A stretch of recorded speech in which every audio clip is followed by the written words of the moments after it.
لا إله إلا الله محمد رسول الله لا إله إلا الله محمد. On donne son sang pour sauver des vies humaines, pour les malades, les accidentés, les femmes qui accouchent ayant perdu beaucoup de sang, les anémiés, les brûlés également.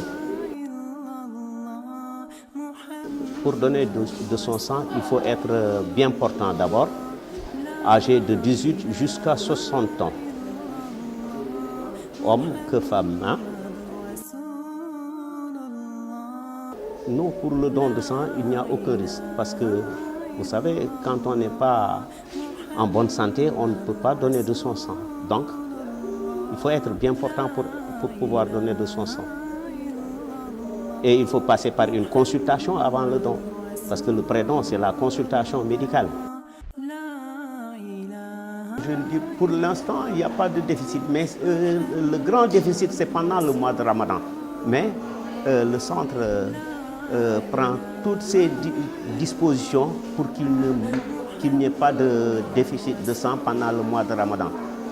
Bon, vous savez, le sang, il n'y en aura jamais assez, parce qu'il faut toujours en collecter et le distribuer aux malades, parce que la demande est supérieure à l'offre.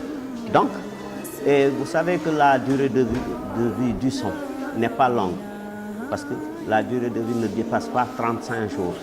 Et on n'a pas du sang à garder jusqu'à 35 jours, jusqu'à cette période. Donc, il faut toujours en collecter. Bon, l'avantage qu'on peut bénéficier du don de sang, bon, premièrement, le don de sang est volontaire, bénévole et anonyme.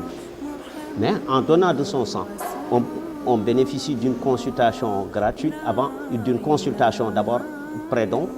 Après le don, il y a des analyses biologiques qui se font sur le sang avant que le sang ne soit distribué aux malades.